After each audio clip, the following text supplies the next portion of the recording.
Welcome to FML, and today we're going to talk about my cheap Copart BMW and the things I've done to it since the last video, so stay tuned.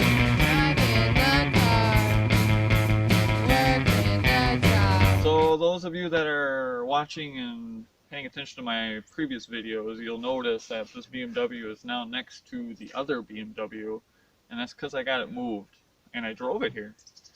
So we're going to go over and see what that's like, and maybe go for a little drive. Maybe. Let's not get our hopes up. So some of you may have noticed that we finally got some snow. Yay. I love winter. And so far my plastic is holding up in the back. But we do have some snow we need to clear off of here. So let's get some of this off and hopefully the hood stays up. So we got the hood up. Prior to snowing here in Wisconsin, it rained. There was a lot of rain. So that just put a nice coat of ice on everything. So what I did is I used a pump from Harbor Freight, a little hand pump, and I just stuck the hose into the gas tank and tried pumping it out that way. But I was getting little to nothing, so I don't know if there's an angle in there or something that stops it or what, but I got nothing. So the other thing that I did was I removed this fuel line, and I was able to come out, and then I just ran the pump a few times. It was pumping fuel out faster than I was doing it with the hand pump, but still was taking a long time. What I did was buy some octane booster, Lucas to be exact, dumped it in there, ran the fuel tank a few times more to hopefully get some of that booster through, and it worked. So let's go start it up. Alright, let's see what happens. Hopefully the battery is still good as that for a few days. I cannot get anywhere with these batteries, jeez.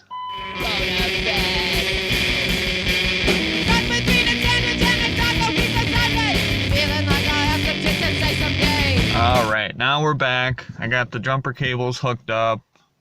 Been a little bit now. See what happens.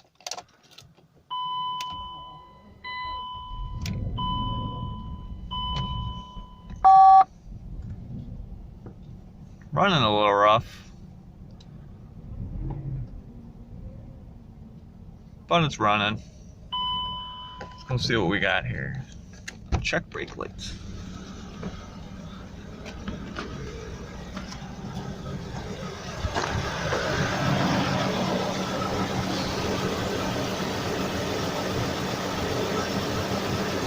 So when I had it running earlier, I noticed that it's leaking a lot of coolant out of the reservoir. There's a big crack in it. Oddly enough, my injectors are no longer leaking. I'm assuming they were dried up, and then when I originally turned the motor over, that was enough to get some gas on them and loosen them up and seal.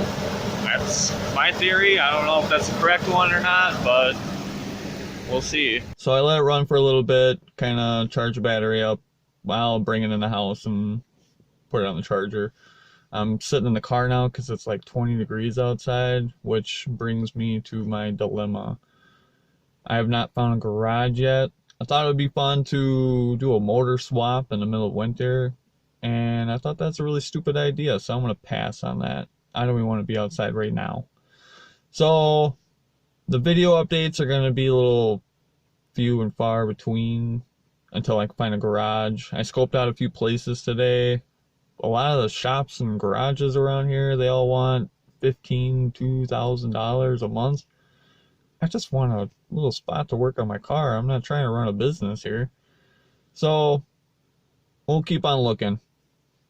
See what happens. Also, if you or you know somebody that's in a band and would like their music to be played on my channel, send me a link to their Bandcamp website page thingy at financialmistakeliving@gmail.com. I'll leave a link below.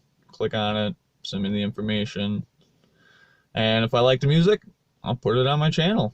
I also ran the check engine code, and I'm getting a misfire on cylinder 6, a misfire on cylinder 11, and a multi-cylinder misfire code, which I have multiple misfires on 2 different cylinders, so yeah.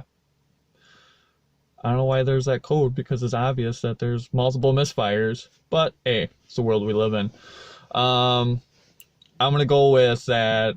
I still have some really crappy fuel in the tank, and it needs to be driven. Like I said, I think this thing's sat for quite some time. There's a lot of evidence that points to that.